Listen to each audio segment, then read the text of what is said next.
یا خدا تو ہی میرے علم کو بالا کر دے، یا خدا تو ہی میرے علم کو بالا کر دے، دین کی شمع سے دل میرا اجالا کر دے، دین کی شمع سے دل میرا اجالا کر دے۔ پھر آئیے اس سے شریعت نے جب جوڑا شعبان کو، یہ کیسے بن گیا؟ اللہ کے رسول صلی اللہ علیہ وسلم کا معمول حضرت عائشہ بیان کرتی ہیں، سب سے زیادہ کثرت سے روزہ اللہ کے رسول صلی اللہ علیہ وسلم شعبان میں رکھا کرتے تھے، سب سے زیادہ۔ صحابہ نے پوچھا اللہ کے رسول، کوئی اور مہینہ ہم نے نہیں دیکھا سوائے شعبان کے، آپ اتنے زیادہ کثرت سے روزے اس میں رکھتے ہیں، آخر کیا وجہ ہے؟ کہا کہ اصل میں لوگ یہ رجب اور رمضان کے درمیان ہے تو بہت سے روزے دار اس کو روزہ رکھنے میں بھول جاتے ہیں۔ کیوں؟ آنے والا رمضان ہے، وہاں تو روزہ رکھنا ہی ہے، فرض ہے، تو اس وجہ سے شعبان کے نفلی روزے بھی چھوڑ دیتے ہیں، بھول جاتے ہیں۔ حالانکہ ان لوگوں کو معلوم نہیں کہ یہ شعبان کے مہینے میں اللہ تبارک و تعالی خاص اعمال ہیں ان پر متوجہ ہوتا ہے، اور اللہ تبارک و تعالی کے دربار میں ہمارے اعمال پیش ہوتے ہیں، اور میں یہ امید کرتا ہوں، پسند کرتا ہوں کہ میرے جب بھی اعمال دربار الہی میں پیش ہوں میں روزے سے ہوں، اس وجہ سے میں زیادہ کثرت سے روزے رکھتا ہوں۔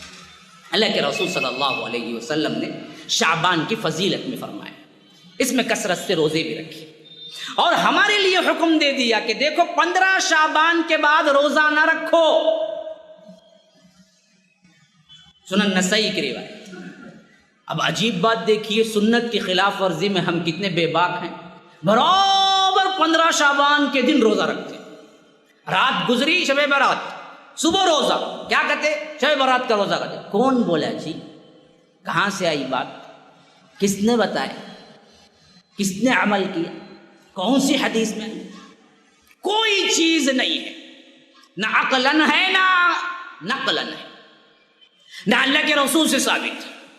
ایک ضعیف روایت ہے جس میں بتایا گیا ہے حضرت علی کو اللہ کے رسول نے فرمایا کہ علی رات میں قیام کرو اور دن میں روزہ رکھو، ایسا کر کے نماز پڑھو، وہ نماز جس کی ہر رکعت میں 10 مرتبہ سورہ اخلاص پڑھ لو تو تمہارے اگلے پچھلے ہر گناہ معاف ہو جاتے۔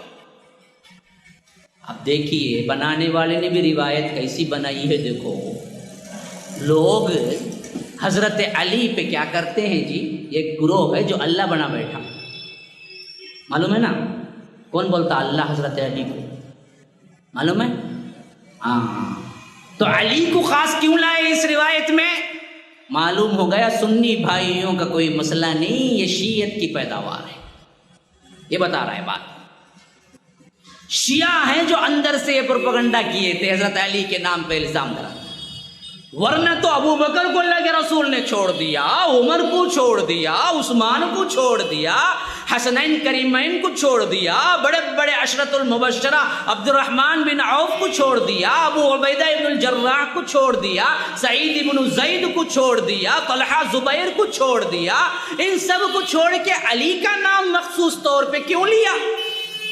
معلوم ہوتا ہے ہماری شیعہ بھائیوں نے اس روایت کو گھڑا اور سنیوں میں پھیلا دیا کہ تم کیا کرو، یوں کرو، ورنہ تمام محدثین کا اتفاق ہے یہ متفقن طور پر ضعیف اور کمزور اور گھڑی ہوئی حدیث ہے، اس حدیث کی کوئی بنیاد نہیں۔ یہ میں نہیں کہتا ہوں، بڑے بڑے علماء جن جن کو آپ مانتے ہیں انہی کے علماء کا پورا مسئلہ لے کے آیا ہوں، ساتھ میں آپ کو پڑھ کے دکھاؤں گا کون، یہ صرف ہمارا اپنا نہیں ہے، لوگ غلطی اور غلط فہمیوں میں مبتلا ہیں کہ یہ لوگ نہیں مانتے جی وہابی جی، اللہ کے فضل و کرم سے ہم وہابی بھی نہیں ہیں، نہ اللہ کے فضل و کرم سے ہم کوئی جماعت سے ہٹے ہوئے گروہ ہیں، ہم مسلمانوں میں سے مسلمان ہیں، ہمارا کوئی الگ سے کوئی فرقہ نہیں ہے، کتاب و سنت ہماری بنیاد ہے، سب فرقوں کی بنیاد بھی کتاب و سنت ہے، اچھی طرح سمجھ لیجیے۔ سب علماء جو بھی اچھے رہے ہیں ہمیشہ بدعات سے روکا ہے، خواہ وہ حنفی ہوں، شافعی ہوں، مالکی ہوں، حنبلی ہوں، کوئی بھی ہوں، کسی عالم نے بدعات کو رواج نہیں دیا۔ یہ ہم امت کے وہ لوگ ہیں جو ایک جاہل ہیں، دوسرے برے علماء ہیں، جیب بھرو مولوی پیٹ بھرو پیر، یہ دراصل امت کو گمراہ کر کے کیا کرتے ہیں، حلوے مانڈے کے لیے راہیں کھولتے ہیں، ورنہ تو یہ حدیث کہیں موجود نہیں ہے، کسی محدث نے مانا نہیں ہے، نہ بخاری میں ہے، نہ مسلم میں ہے، نہ ترمذی میں ہے، نہ ابو داؤد میں ہے، نہ مسند احمد میں ہے، نہ ابن ماجہ میں ہے، نہ سیاہ میں ہے، نہ آ کر امام ابو حنیفہ کے پاس ہے، نہ امام مالک کے پاس ہے، نہ امام شافعی کے پاس ہے، نہ امام احمد بن حنبل کے پاس، نہ صحابہ میں خلفاء راشدین کے پاس ہے، نہ صحابہ میں عشرۃ المبشرہ کے پاس ہے۔ اس طرح گھڑی ہوئی حدیث۔ اچھا، اس کا تانا بانا کہاں جا کے فٹ ہوتا ہے؟ آپ پوچھیں گے نا بھائی ہمارے باپ دادا کرتے آتے تھے، ان کے باپ دادا کرتے آتے تھے، ان کے باپ دادا کرتے آتے، آخر اسلام میں نہیں تو شروع کب ہوئی؟ یہ تو بتاؤ۔ اگر نہیں ہے تو پھر تو اسلام میں، تو میں آپ کو بتاتا ہوں۔ اب سنیے اس کی تاریخ بھی کیا ہے۔ دراصل نہ اللہ کے رسول کے زمانے میں شب برات تھی۔ اب یہ نوٹ کر لیجئے، میں ابتدا سے لا 9 ہجری اللہ کے رسول صلی اللہ علیہ وسلم حج کیا، ابو بکر صدیق کو امیر بنا کے پہلا حج فرض کیا، نہ اس وقت شب برات۔ حجۃ الوداع 10 ہجری میں خود اعلان کر دیا کہ آج دن مکمل ہو گیا، اور خود بھی حج کیا، نہ اس وقت شب برات۔ 11 میں وفات پائی، ابو بکر خلافت پہ بیٹھے، نہ اس وقت شب برات تھی، نہ ابو بکر نے منایا 15 شعبان۔ پھر اس کے بعد 12 رہا، 13 میں حضرت ابو بکر کی وفات ہوئی، نہ اس وقت بھی نہیں تھی۔ حضرت ابو بکر نے حضرت عمر کو اپنا خلیفہ بنایا، اور 13 میں حضرت عمر خلافت میں بیٹھے، اس وقت بھی 15 شعبان شب برات نہیں تھی۔ پھر اس کے بعد تقریباً حضرت عمر 10 سال تک خلافت کرتے رہے، بس پر 3 سال ہجری ہو گیا، ہجری 23 ہجری حضرت عمر کی خلافت ختم ہوئی۔ بدبخت ابو لولو فیروز نے حضرت عمر کو خنجر مارا نماز فجر میں، جس کی وجہ سے یہاں سے لے کے یہاں تک پورا جسم پھٹ گیا، اور یہاں سے خون رسنا شروع ہو گیا۔ 3 دن تڑپتے رہے اسی زخم میں۔ پھر اس کے بعد حضرت عمر انتقال کیے، شہید ہوئے، اور حضرت عثمان کو خلیفہ چنا گیا بسپر 3 میں۔ اس وقت بھی 15 شعبان شب برات نہیں تھی۔ پھر حضرت عثمان آئے، حضرت عثمان بسپر 3 ہجری میں بیٹھے تو کتنے سال رہے؟ 12 سال رہے، 12 سال خلافت کی۔ 12 سال میں 13 شب برات آئے، 15 شعبان آئے، حضرت عثمان نے ایک بھی نہیں منایا۔ 30 پر 5 ہجری 35 ہجری تک حضرت عثمان رہے خلافت پر، اور 35 ہجری تک نہ 15 شعبان حضرت عثمان کو معلوم رہی، نہ انہوں نے شب برات منایا۔ 36 ہجری میں بدبختوں نے حضرت عثمان کو ان کے محل میں چڑھ کے انہی کے گھر میں شہید کر دیا، جب بھی شب برات۔ حضرت عثمان کے بعد حضرت علی آئے خلیفہ بن۔ حضرت علی 36 ہجری سے لے کر 40 ہجری تک خلیفہ رہے۔ 4 سال کا عرصے میں 15 شعبان اور 5 شب برات آئی، اور اللہ کے رسول صلی اللہ علیہ وسلم کے یہ پیارے ساتھی کزن، جن کے ہاتھوں میں پلے، جن ہاتھوں نے اللہ کے رسول کے ہاتھوں نے پالا حضرت علی کو، ایسی شخصیت جو گھر میں بھی تھے، محبوب بھی تھے، رشتہ دار بھی تھے، کزن بھی تھے، اور اللہ کے رسول صلی اللہ علیہ وسلم کے سب سے بڑے مددگار بھی تھے، ان کی خلافت میں 4-5 شب برات آئی۔ 15 شعبان نہ انہوں نے منایا، نہ شب برات کیا، نہ ان کی زندگی میں کوئی نمونہ ہمیں ملتا ہے۔ حتیٰ کہ 40 ہجری میں حضرت علی کو بھی بدبخت ابن الملجم، بدبخت ترین شخص اس دنیا کا، اس امت کا، مسلمان ہوتے ہوئے خنجر مار کے ہلاک کیا ہے۔ حضرت علی شہید ہو گئے کوفہ۔ 40 ہجری خلفائے راشدین کا دور ختم۔ یہاں سے ایک فرقہ اٹھا جو اسلام کو بدنام کرنے کے لیے اٹھا۔ وہ فرقے کا نام ہے، جس نے حضرت علی کو کافر کہا، خوارج۔ انہوں نے دین میں سختی پیدا کی، یہاں تک کہ بڑے بڑے صحابہ کو کافر کہا۔ دوسرا گروہ اٹھا، وہ بھی دین سے دور تھا۔ وہ کون تھا؟ وہ حضرت علی کی محبت کا نعرہ لے کے اٹھا، شیعہ، جس نے حضرت علی کو بڑھاتے بڑھاتے اللہ بنا دیا، سامنے آ کے کہا آپ ہی اللہ ہے۔ حضرت علی نے حکم دیا ان سب بدبختوں کو جلا دیا گیا۔ تو یہ دونوں گروہ اسلام کو جس ستون اور عمارت میں اللہ کے رسول نے صحابہ کو کھڑا کر کے گیا تھا، جس مضبوطی کے ساتھ، یہ لوگ ہیں دیمک کی طرح اس کو کھانے لگے، کھوکھلا کرنے لگے، آہستہ آہستہ اندر سے۔ اب حضرت امیر معاویہ آئے 40 میں۔ حضرت امیر معاویہ کتنے سال حکومت کی اس امت مسلمہ پر پتہ ہے؟ 40 سال سے لے کر 60 سال، یعنی 60 ہجری تک، پورے 20 سال حکومت کی۔ 40 ہجری سے 60 ہجری تک مکمل 20 سال۔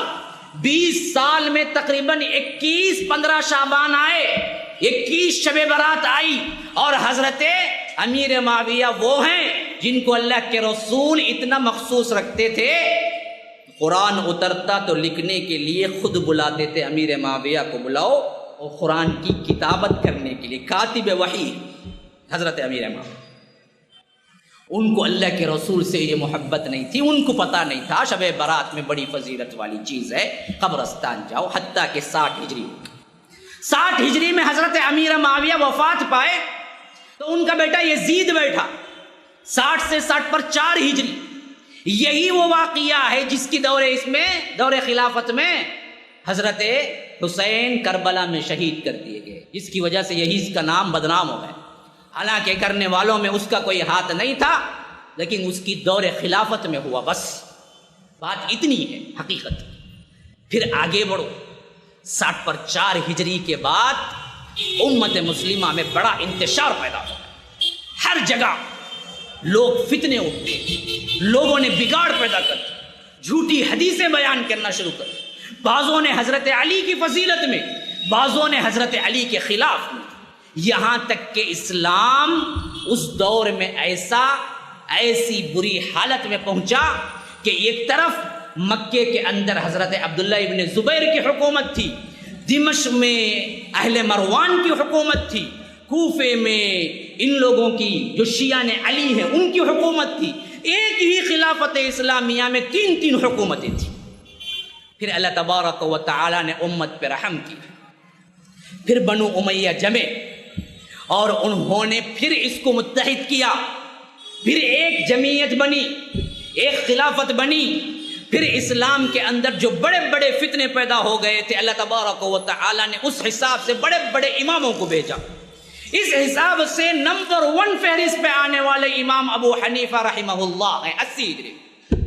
60 میں امیر معاویہ بیٹھے، 60 پر 5 میں یزید بھی مر گیا، بات وہاں سے ختم ہو گئی۔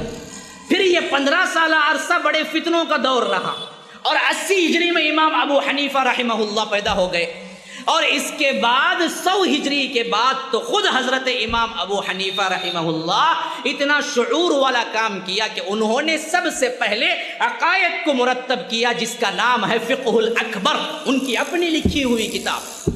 پوری تاریخ میں امام ابو حنیفہ رحمہ اللہ کی ایک ہی کتاب ہے جو انہوں نے خود لکھی، وہ ہے فقہ الاکبر، جس میں انہوں نے بالترتیب ہمارے لیے عقیدہ اور اس کو بالترتیب صحابہ کی فضیلت بیان کر کے لکھا کہ سب سے پہلے نمبر پہ ابو بکر ہیں، پھر اس کے بعد حضرت عمر ہیں، پھر اس کے بعد حضرت عثمان ہیں، پھر اس کے بعد حضرت علی ہیں۔ اس ترتیب میں نہ بخاری میں ہے، نہ مسلم میں ہے، نہ قرآن میں ہے۔ ہم کیوں اس ترتیب میں مانتے ہیں؟ کیونکہ امت نے اجماع کر کے ہمیں یہ عقیدہ دیا کہ اسی ترتیب میں ماننا ہے، کیونکہ اسی ترتیب میں صحابہ نے خلافت کے اندر خلفاء کو چنا۔ لیکن یہ ترتیب بہت سو کو پسند نہیں آئی، شیعہ نے علی کو بھی پسند نہیں آئی، اسی طرح خوارج کو بھی پسند نہیں آئی۔ انہوں نے بڑے بڑے گل کھلائے ہیں اس اسلام کو بدنام کرنے کی، حتیٰ کہ آخری سرحد پہ 100 ہجری کے سرحد پہ اللہ تبارک و تعالی نے بنو امیہ میں سے ہی ایک بہت ہی بہترین خلیفے کو بھیجا، جو تاریخ میں خلیفہ خامس کہا جاتا ہے، 5ویں خلیفہ راشد، 4 خلیفہ نے، ان کو 5واں کہا جاتا، وہ ہیں حضرت عمر بن عبد العزیز۔ یہ عمر بن عبد العزیز کی دور خلافت کا زمانہ کیا ہے؟ 99 ہجری تو 101، 2 سال صرف رہے، صرف 2 سال حکومت کی، 2 سال ہی۔ کیوں؟ پورا وہ اسلام کی شان واپس لوٹانے میں انہوں نے کوششیں کی، تو بدبخت دشمنوں نے انہیں زہر دے کے 2 سال کے اندر ہی مار دیا، زہر دے کے مارا گیا ان کو، خود ان کے اپنوں نے زہر دے کے مارا۔ کیوں؟ یہ عمر ثانی کہلائے، دوسرے عمر کہلائے۔ جتنا شان و شوکت اور فرقے بن کے اسلام کو کھوکھلا کر رہے تھے، ان تمام کو انہوں نے مٹا کے پھر صحیح اسلام لانے کی کوشش کر کے اپنی زندگی اس میں لگا دی۔ تو دشمنوں نے دیکھا کہ اگر یہ بہت دیر رہیں گے تو آخر کار ہمارے تمام کام جو کچھ ہم نے کوششوں سے اسلام کو کھوکھلا کیا ہے پھر دوبارہ نیست و نابود ہو جائے گا اور اسلام پورے طاقت کے ساتھ کھڑا ہو جائے گا۔ تو انہوں نے کیا کیا؟ ان کو زہر دے کے مار دیا۔ یہ واقعہ کب ہوا؟ 101 ہجری، برابر 100 سال ہجری شروع ہوتی، حضرت عمر بن عبد العزیز شہید ہو گئے، وفات پا گئے۔ اب اس کے بعد بنو امیہ کو کوئی اچھا خلیفہ نہیں ملا، حتیٰ کہ کمزور ہوتے چلے گئے۔ تو ایک فرقہ اٹھا بنو عباس میں سے، انہوں نے یہ نعرہ لگایا ان کو خلافت کا حق نہیں، حق ہے تو ہم ہی ہیں جو حضرت عباس اللہ کے رسول کے چچا کے خاندان والے، حالانکہ یہ محبت کرنے والے نہیں تھے، صرف حکومت حاصل کرنے کے لیے حضرت عباس کا نام لے کے آخر کار بڑی حکومت اندر سے بنائی اور ایک ہی دن میں بنو امیہ کا تختہ الٹ دیا اور عباسی چھا گئے، حتیٰ کہ خلافت اموی، خلافت امیہ جسے کہتے ہیں، 132 ہجری کے اندر اندر ختم ہو گئی اور خلافت بنو عباس آ گئی۔ یہ بنو عباس کیا تھے؟ بنو عباس کا سب سے بڑا بگاڑ دین میں تھا، بڑے بڑے فرقے اس کے اندر آئے۔ کیوں؟ عربوں کو شکست دے کے آئے تھے تو عجمیوں سے مدد لینا پڑی، تو انہوں نے کیا کر دیا؟ ایرانیوں سے مدد۔ ایرانی وہ لوگ تھے جو صدیوں سے حکومت کرتے آ رہے تھے، حضرت عمر کے دور خلافت میں یہ بالکل نیست و نابود ہو گئے۔ اللہ تبارک و تعالیٰ نے ان کا سب سے بڑا پارلیمنٹ مدین میں جو تھا، مدائن کے اندر، وہ خود اللہ تبارک و تعالیٰ نے حضرت عمر کے دور میں دے دیا۔ اب وہ سب کے سب مٹ کے رہ گئے۔ آخری بادشاہ ایرانیوں کا یزجرد کہلاتا ہے، اس کو حضرت عثمان کے دور میں مار دیا گیا۔ وہ خود اپنے آپ، بعض روایتوں میں آتا ہے کہ خودکشی کر کے مر گیا اور ایرانی ملیہ میٹ ہو گئے۔ لیکن ایران بڑا قدیم مذہب ہے اور ان کے جو اصول اور ان کے جو برستار ہیں وہ بڑی محبت کرتے تھے اپنے اپنے عقائد سے۔ لیکن جب اسلام کا غلبہ ہوا تو انہوں نے کیا کیا؟ اب دوسرا چارہ نہیں تھا، تو اسلامی لحاظ سے لبادہ اوڑھ لیا، جبہ قبہ۔ ہم بھی جبہ قبہ سے نہ دھوکا کھاتے ہیں، اصل میں بڑی داڑھی ہو، ہرا دوپٹہ ہو، پھر مسجد کے ممبر میں بیٹھ گیا ہو، 1000 دانے کی تسبیح گلے میں ہو، 2000 دانے کی تسبیح ہاتھ میں ہو، پھر سبحان اللہ کہتے ہوئے حلوہ لاؤ، مانڈے لاؤ، پیسے لاؤ بولتا رہا ہو، تو ہم سمجھتے ہیں کہ کیا ہے، بالکل صحیح ہے بھائی، یہ جو بھی کہے گا اسلام کے مطابق ہوگا، ہم سمجھ جاتے ہیں۔ تو یہ بھی یہی اسلام کا لبادہ اوڑھ کے دراصل مسلمان بن گئے۔ آپ کو معلوم ہونا چاہیے حضرت عمر کو کون قتل کیا؟ ابو لولو فیروز۔ کون تھا؟ ایرانی تھا، ایرانی غلام تھا جو حضرت عمر کو قتل کیا۔ وہ عمر جن سے قیصر و کسریٰ کانپتے تھے، ابو لولو فیروز ہے قاتل۔ کہاں سے آیا؟ ایران سے آیا۔ تو ایران مذہب اسلام کا پرانا دشمن رہا ہے، پرانا دشمن۔ انہوں نے دیکھا کہ اب اسلام پھیل رہا ہے، مخالفت نہیں کر سکتے، تو خاموشی اختیار کر، کچھ نہیں بولے، لیکن موقع کی تلاش میں رہے، کب ہمیں موقع ملے گا اسلام بگاڑے۔ مسلمان تو ہو گئے۔ تو جب بنو عباس عجمیوں سے ساتھ لیا، عربیوں کو ختم کیا، تو یہ لوگ بڑے بڑے عہدوں پہ آ گئے، منسٹر لیول پہ آ گئے۔ ان کو کہتے ہیں برامکہ۔ تو یہ برامکہ برمک کہتے ہیں فارسی زبان میں، آتش گدے کو، آگ کی پوجا کرنے والے تھے ایرانی. ان کے بڑے بڑے محلات نما قصر تھے، محلات نما بڑے بڑے آتش دان تھے جہاں پر آگ جلتی رہتی تھی. اس کے سامنے یوں تعظیماً کھڑے ہو جاتے، یہی ان کی عبادت تھی ایران کی. تو وہ لوگ کیا کیے، بعضوں نے، بڑا خاندان تھا، مسلمان ہو گئے. اور یہاں پر مسلمانوں میں برامکہ سے نام سے مشہور ہو گیا. اور اس کا اصل معنی کیا ہے؟ فارسی میں برمک کا معنی ہے آتش گدا. مسجد جیسا کہتے ہیں ہم، ویسا ان کے زبان میں ان کے عبادت کرنے کی جگہ کا نام.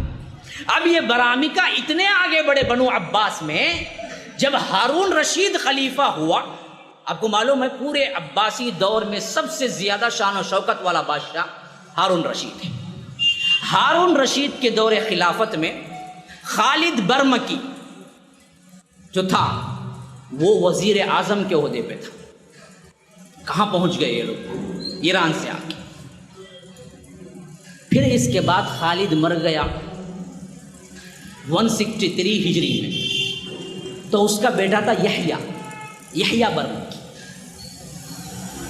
ہارون رشید نے اس کو خلیفہ بنا دیا، اس کو وزیر اعظم بنا دیا. اور یہ یحییٰ برمکی ہارون رشید کی خلافت میں اتنا آگے بڑھا، ہارون رشید ڈمی بن گیا. جیسا یہاں صدر ڈمی ہوتا ہے، یہاں کس کی چلتی ہے؟ وزیر اعظم کی چلتی ہے. صدر سائن ڈالنے کے لیے ہوتا ہے بس. آپ کو معلوم ہے نا، صدر سائن ڈالنے کے لیے ہوتا ہے. چلتا کس کا راج ہے؟ مودی سرکار. مودی سرکار ہے یا مووی سرکار ہے پتہ نہیں ہے، لیکن ہے سرکار اس کی جس میں چلتا ہے. اور ہمارا صدر کیا ہے؟ سائن ڈالنے کے لیے ہوتا ہے. بعینی اسی طرح مقام ہو گیا تھا اس دور میں. ہارون رشید خلیفہ تھا، چلتا کس کا تھا؟ یحییٰ برمکی کا چلتا تھا. وہ وزیر اعظم کی پوزیشن پہ تھا اس وقت. اتنا آگے بڑھ گیا کہ ایک دور میں خود ہارون رشید کو پریشانی شروع ہو گئی. کیا جی میری کچھ چلتا ہی نہیں ہے، چلتا سب اس کا ہے. تو اس نے آدمیوں کو رکھ کے آتے رات قتل کرا دیا. وہاں سے یہ فتنہ ختم ہوا. تو ان کے دور میں انہوں نے کیا کیا؟ یہ 15 شعبان کا ایجاد کیا. اس میں اصل میں کرتے کیا تھے؟ اعلان یہ کر دیا کہ اس میں بڑی فضیلتیں آئی ہیں، اور فضیلتوں والی وہ تمام احادیث سیٹ کر دی لا کے، جو نہ قرآن میں نہ صحیح حدیث میں ثابت ہیں. وہ سب کے سب گھڑی ہوئی احادیث ہیں جو لا کے فٹ کر دیے. اس جیسے اور ایپیسوڈز اور دروس کے لیے MSLI TV آپ کے تعاون کا مستحق ہے. اسکرین پر دکھائے گئے نمبرز پر کھل کر تعاون کریں. جزاک اللہ احسن الجزا فی الدنیا والآخرہ.